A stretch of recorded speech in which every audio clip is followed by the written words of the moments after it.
Deu para sacar mais ou menos aqui que você é, tipo, a principal linha a linha de frente entre a empresa que você está representando pro alvo dela, sendo ela os Hum, funcionários ou sendo o público externo, certo? Você é tipo o meio de campo que vai para ataque e vai para defesa, né?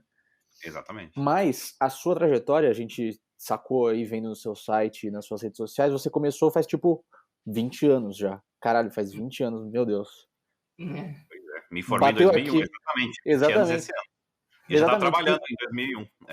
Pô, daí, cara, como foi pra você? Porque se a gente falasse, tipo, 20 anos há 20 anos atrás, teria um ritmo, né? Tipo, Uhum, de mudança de coisas. Mas esses 20 anos que você tá atuante no mercado, são 20 anos que, tipo, a cada ano parece que passaram 10, tá ligado? uhum. Como que essa bagagem, tipo, ter passado por isso te faz ser um profissional bom hoje, assim, te agregou? Eu acredito que, primeiro, assim, eu acho que eu tive uma muito boa, muito boa formação. Assim, eu tive sempre professores maravilhosos. Meus pais, assim, claro, eles não são portugueses, enfim, não tiveram muita educação, mas eles acreditavam muito na educação. Apesar de eles não terem, não estudaram, não tiveram essa oportunidade de estudar como a gente teve, filhos, né? Eles sempre acreditaram muito na educação e sempre ofereceram o melhor que eles puderam oferecer para mim, para meus irmãos. Então, eu sempre tive muitos bons professores que sempre me ajudaram muito a ser uma pessoa muito curiosa. Então, eu sou uma pessoa muito curiosa, em geral. Eu tenho curiosidade. Se tem algo que eu não entendo, uma tecnologia que eu não conheço, eu quero lá explorar como que funciona, como não funciona. Até eu brinco, né, eu não tenho nenhum brinquedo de infância, não sei vocês, mas eu não tenho nenhum brinquedo de infância, porque eu quebrava tudo, assim. Eu lembro que tinha um trenzinho lá. Eu tinha um trem, quando eu era moleque, um dos Uhum. brinquedos assim, mais desejados era o Ferrorama, que era um trem elétrico, né? Uhum. E meu pai não Ah, tinha condições de comprar, mas uma amiga dele, madrinha, sei lá o que que era, me deu o Ferrorama. Pô, eu quebrei o negócio em um mês, porque eu quis fazer um metrô. Eu fiz um buraco no nosso jardim e fiz um metrô e quebrei o trem. E porque eu queria inventar, eu era curioso, né? Lia muito também, eu tive muita sorte de ter professores desde o ensino fundamental que me incentivavam muito a ler, ou seja, eles davam sim os livros do currículo, que eram obrigados a dar, mas a gente tinha muita atividade com livros que era para nossa idade, livros de aventura, livros que falava de adolescência, tudo. Então eu sempre peguei muito gosto por leitura. E também outra coisa que eu acho fundamental, né, que aqui nos Estados Unidos, onde eu moro, a gente vê que tem bastante, em São Paulo não é tão igual, e eu acho que isso. A gente não tem noção do quão a falta disso pode impactar no longo prazo a formação da população, que são bibliotecas, né? Então Sim. aqui tem uma biblioteca, toda a cidade tem muitas bibliotecas, em São Paulo tem bastante também, só que não é fácil chegar nelas, né? Dependendo de onde você É. mora, né? Eu é tinha a verdade, é bem sorte difícil. eu morava na Zona Oeste de São Paulo, e tinha uma biblioteca muito perto de mim, que eu podia ir a pé, então eu lembro que eu ia nessa biblioteca também quase toda semana, pegar livros que eu gostava, quadrinhos, Onde Está o Wally, eu lembro que li todos os livros do Onde Está o Wally, Tintin, eu lembro que eu li todos os livros do Tintin. É, então, eu tive essa sorte que eu acho que tudo contribuiu para ser uma pessoa muito curiosa. E também tive uma boa coincidência geracional, porque quando eu me formei em 2001, então eu entrei em 98 em jornalismo, saí em 2001, era bem a transição quando a internet estava começando a ficar mais profissional aqui no Brasil. Uhum. Então, que isso impactou na minha carreira. Então, eu entrei na faculdade porque eu já gostava de tecnologia, porque, de novo, eu tinha esse quê de. Até quando eu decidi entrar na faculdade, eu estava entre ciência da computação e jornalismo, ou seja, duas áreas totalmente opostas, né? Uhum. Eu gostava muito de tecnologia, gostava muito de cultura, de ler, de coisas pop, coisas nerds e assim por diante. Mas resolvi seguir jornalismo, e o meu sonho era ser um jornalista da Info, por exemplo. A Info Exame, que era uma revista de tecnologia que tinha no Brasil, igual a Wired, Tá. aqui nos Estados Unidos, né? Conheci, né? É, que era a principal referência de tecnologia do Brasil, que já não existe mais a revista. E aí, no Sim. meio do caminho, na faculdade, eu fui apresentado justamente ao jornalismo digital, e aí comunicação corporativa. E aí comecei, isso não foi, eu lembro que foi bem no meio da faculdade, eu devorei, comecei a ler livros sobre usabilidade, UX, eu comecei a ler livros de web design, eu comecei a ficar muito encantado com o que o digital poderia oferecer para a comunicação. E essa base, eu acho que dirigiu a minha vida inteira. Então, como eu entrei no mercado profissional numa época que era justamente estava rolando uma transição para quem trabalhava com comunicação, era o nascimento dos portais, foi nessa época que o UOL ficou grande, o IG ficou grande, o Globo.com nasceu, eu lembro que não tinha o Globo.com, ele veio nessa época, o Terra também ficou grande, então esses portais, tanto é que muitos colegas meus de faculdade começaram a trabalhar nesses portais, foram os primeiros empregos deles, né, fazer conteúdo para site. Ele começou a trazer coisas do digital que mudaram completamente como faz comunicação. E é engraçado que eu trouxe, acho que esses conceitos até hoje. Então, a minha vida profissional sempre está ligada a essa mudança. Então, eu acho que eu nasci numa época, eu fui privilegiado por entrar no mercado numa época de transição. Então, para mim, isso é o meu normal. Então, ver uma plataforma que nem o Clubhouse nascer, ter um hype gigante, o pessoal já fazendo coisas, depois de 3 meses não ter mais, é o normal para mim. Porque eu comecei a trabalhar numa época que estavam tendo essas mudanças todas, né? Tava tendo essa união também. Uma coisa que eu falo muito nas minhas redes sociais, quem me acompanha já sabe, né? É também da transdisciplinaridade. O que é isso? É você pegar conhecimentos de outras áreas e juntar eles, né? Então, por exemplo, para eu fazer comunicação hoje, eu preciso saber de estatística, porque eu uso muito dado para poder tomar decisões de comunicação. Eu preciso saber de design, eu preciso saber de UX, eu preciso saber de eventos, eu preciso saber de psicologia. Então, muito do que a gente faz de comunicação nasceram em outras áreas, né, que não são comunicação. Então, eu também fui criado profissionalmente num ambiente que precisava justamente, a gente precisava conhecer. Eu lembro que meu primeiro emprego, eu trabalhei como web designer. Então, eu fazia conteúdo, mas eu também programava HTML, estava editando imagem em Photoshop. Então, eu já nasci, o meu primeiro emprego era isso. Eu fazia um trabalho de HTML, que é um trabalho de programador praticamente, né? E também fazia conteúdo. E eu achava isso normal, porque falei, poxa, faz sentido, porque se eu estou escrevendo o texto, posso fazer a página também do texto, né? Por que não? Então eu nasci com essa sendo muito flexível. Para mim, eu sou muito aberto assim, e é uma dica que eu dou para todo mundo, né, que quer dar certo nessa área, né? Você tem que ser sempre muito curioso, não se contente, né, e a não saber algo. Se você viu uma palavra, viu um conceito, uma novidade que você não conhece, cara, vai conhecer, não vá dormir sem conhecer. Eu acho que isso é muito importante para você estar sempre acompanhando essas tendências. E a segunda coisa, ser muito aberto, não se contentar apenas com o conhecimento que a comunicação traz para você. Ou seja, porque muita gente fala assim, isso aqui é coisa de programador, então não me interessa. E a pessoa ignora. Então ela tem um bloqueio para qualquer coisa que não seja comunicação. Sendo que comunicação sozinha, hoje, ela não resolve os problemas que comunicação deve resolver. Ela precisa sempre se banhar em outras áreas para poder fazer um trabalho de comunicação mais eficaz. Ou, aliás, eficaz. Se você não souber hoje, por exemplo, usar dados, não ter conhecimento que um data scientist tem, você não consegue fazer um trabalho de comunicação eficaz. Exato. Eu acho que tem aquele lado, a gente não é aquele negócio de vai lá e vê o mestre da programação, vai lá e mexe um pouquinho, entende como funciona, né? A questão de ir lá e fazer tudo. Exato. Você não precisa ser a pessoa que vai programar um site, não. Mas você precisa entender a lógica como funciona. TikTok, que enfim, o do momento. Você não precisa fazer a dancinha lá. Mas você precisa entender como funciona a plataforma, o que faz ser grande lá, o que não faz, o que está na moda, o que é consumível, o que as pessoas consomem.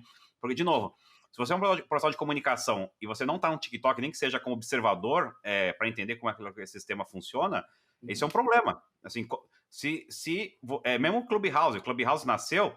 Poxa, eu criei meu nick, entrei, participei de algumas salas, eu quis ver como é que era. Porque eu quero saber se isso vai dar certo ou não. Mesmo o TikTok, não sei se vai dar certo, pode ser que não dê no longo prazo. O Instagram hoje é gigante, pode ser que amanhã morra. O Orkut foi grande no Brasil e morreu. O Facebook tá durando mais, mas ele tá dando sinais de queda. A Globo, ninguém imaginava que ela ia ficar mal, tá ficando mal das pernas, tá caindo a audiência. Então você, comunicador, tem que participar desses ecossistemas, dessas plataformas, e ficar lá observando. É o seu papel entender o quanto essas plataformas impactam ou não o ambiente de consumo, o ambiente de marca da empresa que você trabalha, que você representa. E, de novo, participar da conversa que não faz sentido, ou ficar só lá de observante, né? De observador, quer dizer, quando não faz sentido. Eu acho que tem uma coisa que eu ia te perguntar também, obviamente a gente sabe que você começou fazendo jornalismo, mas a gente não sabe se você começou de cara na área de games, e se você for para a área de games, como que foi isso? Você já gostava de games? É uma história muito interessante, tipo, foi meio sem querer, né? Como todo mundo que entra em games, né? Lá atrás, né? Hoje não, hoje, digamos, o mercado é muito maior, né? E muita gente já quer trabalhar com games. Mas o meu caso foi um caso muito engraçado, porque sim, eu sempre fui muito gamer, assim, desde, sei lá, meus 10 anos. Comecei com, acho que o primeiro console que eu tive em casa foi o Nintendo 8-bits, né? Que não era o Nintendo oficial, era de uma marca de Smack. Né? Que no Brasil tinham clones do Nintendo vários, oficial. Vários. Eram empresas brasileiras que faziam cópias do Nintendo original. Então eu comecei com o Nintendo que eu comprei de um vizinho meu que estava vendendo, comprei usado dele, essa cópia, e foi o primeiro que eu tive, porque você tinha que ir na locadora. Também, para quem não conhece, que é uma loja que você alugava os jogos, né, para poder jogar. E devolver, porque era jogo físico, não era um cartucho. Então eu comecei com, então eu sempre fui gamer, e por gostar muito de leitura, de conteúdo, de ser muito curioso, eu sempre consumi muita revista de games, porque não tinha internet, não tinha nada, e também a Globo não falava de games, obviamente. Então o único jeito de você ter acesso a conteúdo de games era por meio das revistas. Então eu sempre comprei muita revista. Meus amigos também, foi a época que o Mega Drive e o Super Nintendo estavam na moda, então todo mundo da minha idade, com 14, 12 anos, queria jogar, queria ter, era o brinquedo do momento, então todo mundo queria ter isso, então eu sempre fui. Porém, eu nunca pensei em trabalhar com games, porque não tinha um mercado de games no Brasil. Assim, em 2001, há 20 anos atrás, tinham empresas de games brasileiras, mas muito poucas, a maioria queria fazer só game cultural, era game do Curupira, game do Pererê, muito para conseguir incentivo do governo, né? Para conseguir incentivos fiscais. Se bem que teve um jogo que era muito bom, que é o jogo do ET, que não era bom, mas era curioso, era o jogo do ET de Varginha, era um jogo super engraçado. Eu vejo esse jogo, era bom. Foi muito bacana, que era um jogo que pegou quase um meme, né? O ET de Varginha, se for pensar, foi um meme, né? Brasileiro, antes dos memes existirem, né? Sim. Então, mas não tinha um mercado de games, assim, eram essas pequenas empresas que estavam querendo, deviam ter 5 empresas, talvez, no Brasil fazendo games. Então eu nunca pensei, nunca passou na minha cabeça que eu podia trabalhar com games. Mas, por isso que eu fui trabalhar com outras coisas. Passei em banco, trabalhei na Latam Airlines, empresa aérea, trabalhei na Máquina, que é uma agência de comunicação de São Paulo, mas, enfim, conhecida no Brasil inteiro. Trabalhei também na faculdade, dei aula também na USP, em outros lugares. Mas nunca pensei em trabalhar em games. Porém, em paralelo, como eu sou jornalista e gostava de games, eu tinha uma coluna. Eu escrevia sobre games para o Jornal do Brasil, que também é um jornal que existia, que era feito no Rio de Janeiro. Então, na faculdade, comecei a escrever. Tem uma amiga minha que virou editora, né, da área de tecnologia do Jornal do Brasil, do Rio de Janeiro. E ela sabia que eu gostava de games, ela queria alguém para escrever sobre games. Eu comecei a escrever. Mas isso era quase um hobby, né? Eu fazia nas horas livres, né? Eu recebia os jogos para revisar tudo e escrevia no meu tempo livre. E aí, muitos anos depois, eu estava trabalhando nessa agência de comunicação e estava atualizando meu LinkedIn. Acho que, não sei se fui num evento, fui lá atualizando meu LinkedIn, estava lá, vagas que talvez você tenha interesse. E tinha uma vaga de comunicação na Blizzard. Eu falei, caramba, Blizzard, poxa, eu joguei Diablo pra caramba, deixa eu ver o que é isso. E aí, eu vi a descrição, eu vi que atendia tudo que eles estavam pedindo. Sabe quando você aplica aquele Apply Now, que é aquele automático, né, que manda o teu perfil pro... É bem preguiçoso isso, né? Mas eu adorava o meu trabalho, tinha uma equipe super bacana, assim, que até hoje tenho contato, assim, tenho contato até com a dona da agência até hoje. E não tava pensando em trocar de emprego, nada. E aí mandei, assim, bem nas coxas, né, se é o termo certo, dei um apply lá e mandei, esqueci. E depois de 3 meses... nem vai acontecer nada, mas... Exato. Assim... Até parece, né, que eles vão me chamar. Duvido, né? Enfim, tô bem aqui também, vou mandar só de alegre, né? Sim. E mandei, e pior que depois de acho que 2 meses, mais ou menos, veio um e-mail do RH da Blizzard, falando, André, eu vi que você aplicou para vaga, tal, no Brasil, e a gente gostou do seu perfil, e foi engraçado que eles usaram palavras bonitas para falar que eu fui isso nas coxas, né? Falou assim, mas eu queria que você mandasse um currículo, uma cover letter, né, que aqui nos Estados Unidos é muito padrão, você escrever uma carta de apresentação com a sua candidatura para uma vaga, né? E falei, caramba, agora é sério o negócio, hein? Então eu fiz um currículo justamente destacando a minha experiência com games, porque o meu currículo padrão nem falava nada de games, não colocava no currículo meu de comunicador, de profissional de comunicação corporativa, eu não colocava que eu fazia nada de games, porque não tem nada a ver com o meu trabalho de comunicação corporativo. Aí eu fiz um currículo, uma cover letter, claro, ressaltando todo o meu conhecimento, paixão e proximidade com a indústria de games, e também com comunicação corporativa, e depois de várias entrevistas, enfim, fui contratado, e foi aí que começou a minha jornada trabalhando em comunicação com games, uma jornada que terminou agora no último mês de maio, que eu saí da Blizzard, estou indo para outro lugar,